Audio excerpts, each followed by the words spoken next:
लिखे थे कि मराठवाड़ा के किसानों की बहुत बुरी हालत है, मराठवाड़ा के डेवलपमेंट के ताल्लुक से एक कैबिनेट मीटिंग यहाँ पर ली जाए।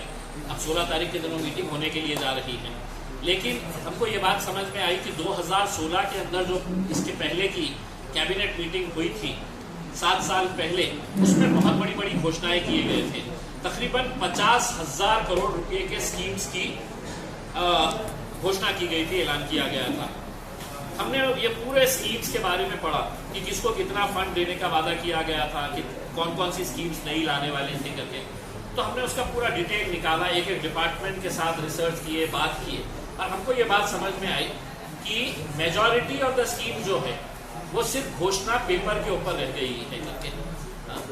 इसमें सबसे बड़ा घोटाला जो एक हमको नजर आया है वो मराठवाड़ा के इरिगेशन के अंदर जो पैसा यहाँ पे लगाया जा रहा है पेपर के ऊपर, जमीन के ऊपर नहीं। जैसा एक उदाहरण देता हूँ, एक स्कीम है 1978 के अंदर शुरू हुई थी, 24 करोड़ रुपए की स्कीम थी। अब वो स्कीम जो है वो तकरीबन 4-5 हजार करोड़ रुपए तक पहुंच गई। एक स्कीम ऐसी है जो कुछ 100 करोड़ रुपए से शुरू हुई थी, अब 13,500 करोड़ रुपए से। मेरा ये कहना है कि आज सबसे ज्यादा आत्महत्या जो है वो मराठवाड़ा के किसान कर रहे थे, और अगर ये पैसा ईमानदारी से अगर ये स्कीम्स के ऊपर खर्च किया जाए तो आज हमारे किसानों को मरने की नौबत नहीं आएगी। लेकिन हो ये रहा है कि इसमें सब टक्केवारी का धंधा चल रहा है।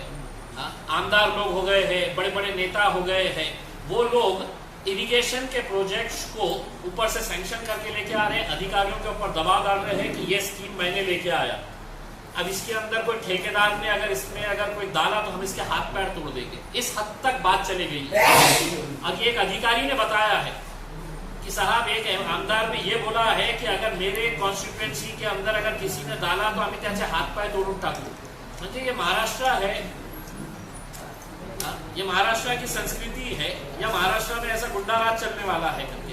और मैं साफ कह रहा हूं, अगर मुख्यमंत्री उप मुख्यमंत्री अगर प्रामाणिक है मराठवाड़ा की जनता के साथ, तो मैं उनसे अनुरोध करूंगा कि ये जितने भी इरिगेशन के स्कीम्स हैं, इसका सीबीआई के एंटी करप्शन ब्यूरो के जरिए है तो इसकी पूरी इंक्वायरी करवाई जाए कि ये कैसा सिर्फ पेपर के ऊपर ये काम किया जा रहा है करके। इसमें अधिकारी लोग भी शामिल हैं, तो आपको समझ में आएगा। जब हमने आदर्श के अंदर डाले तो पता चला कि डीडीआर को भी हमने अरेस्ट करवाए।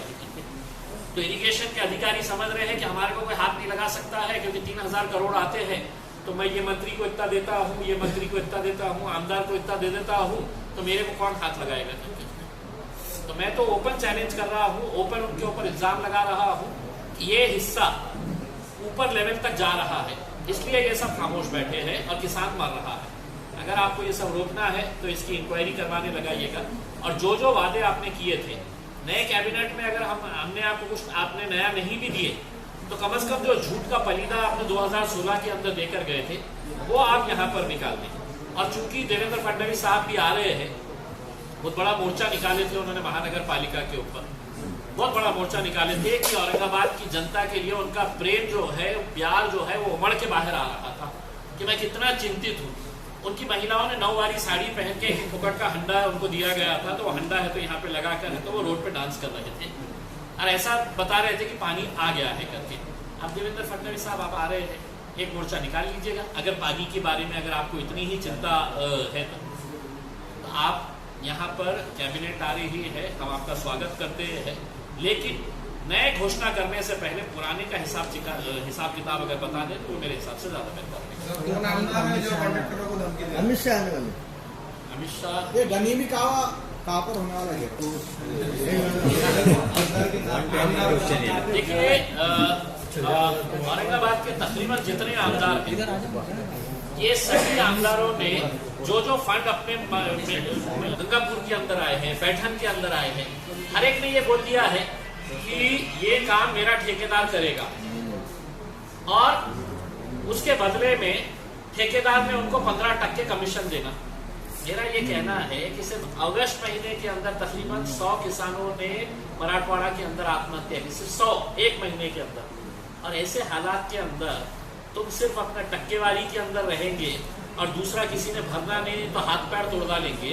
मैं तो ठेकेदारों को बोल रहा हूँ, अगर कोई अच्छा ठेकेदार है और जो भरना चाह रहा है बिल्कुल भर, अगर कोई भी तकलीफ आती है तो हमारे पास आओ करके, क्योंकि हम किसान मर रहे हैं और ये अपने पैसों का धंधे के अंदर लगे हुए हैं, तो ये हम कब तक किसानों को ऐसे ही मरते देखेंगे करके।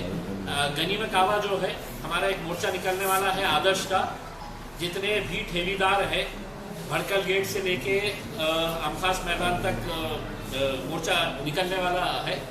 और वो मोर्चा ख़त्म होने के बाद अमित शाह साहब आने वाले हैं, तो उनको भी थोड़ा सा बताएंगे कि आप आके सिर्फ यहाँ पे पॉलिटिकल भाषण मत दीजिएगा कि निज़ाम कैसा था, रजाकार कैसे थे, सबको मालूम है, वो गए चले गए, मर गए, ख़त्म हो गए।